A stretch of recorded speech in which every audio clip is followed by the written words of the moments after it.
Goats Screaming Like Humans. Have you seen it? Yeah. Okay, well, if you haven't, that's what you have to do as soon as you get home is look up Goats Screaming Like Humans. So, my mother's here from Fargo, North Dakota. That's my mother.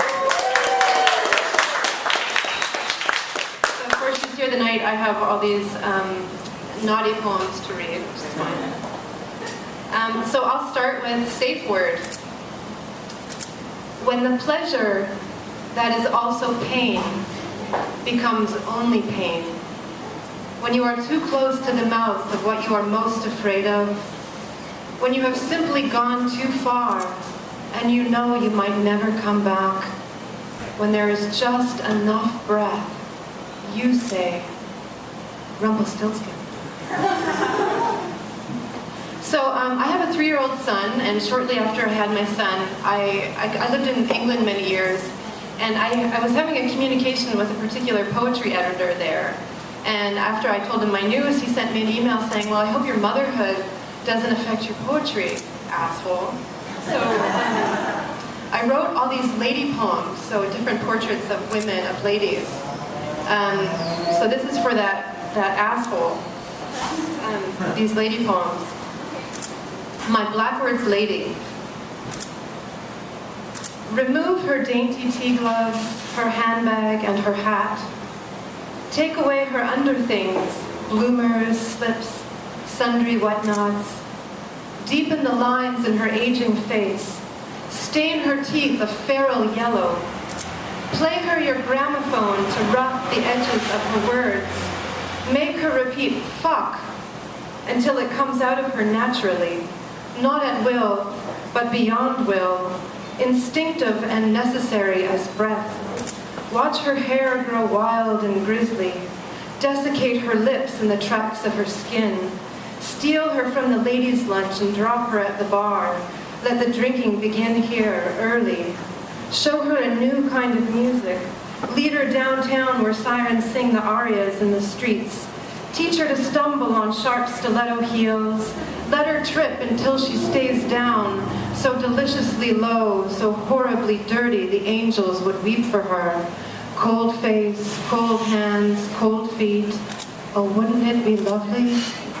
Wouldn't it? And this is another lady poem, Ladioplasty. Frances told them she had it done after she birthed her 3rd child. It felt, she said, like twirling a pencil in a cave. But the truth is she hated her own asymmetry. How one pink lip was bigger than the other, darker too. How it peeked through her fleshy shell like a curious turtle's head. She changed her breasts and most of her face as well. You can't read her reasons for anything now. There is no tell when your pout is frozen forever. Next she'll have her teeth, her hair, even her asshole bleached for good measure. You can never be too beautiful, too clean, or too white.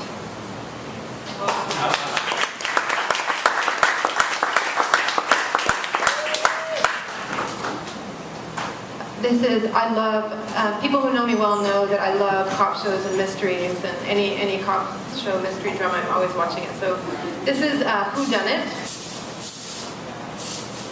Number 1.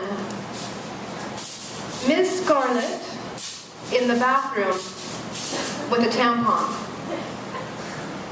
2. Colonel Mustard in the kitchen with a chicken leg. 3. Professor Plum in the library with his thesis. 4. Mrs. White in the bedroom with her smile.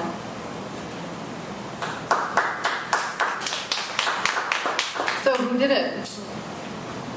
Anyway, so the last piece I'll read tonight is a very Bay Area poem called A Werewolf. This isn't a lady poem. This is a werewolf poem. But he's not a lady. But a werewolf as in aware, A-W-A-R-E, a werewolf. Yeah, a werewolf, that's right. Let's call him Phil. Phil teaches yoga. All of his students say, "My, what tight yoga pants you have." The better to do downward dog, he bows with his paws in prayer. He goes to the farmer's market to get groceries for the week. All the vendors say, "Gee, what sharp teeth you have." The better to eat locally sourced grass-fed organic meat, he says. In the evening, he sits in the park to watch his predatory thoughts, to watch the sun go down. All the people say, "Phil, what still haunches you have?" The better to do nothing with, he smiles. Thank you.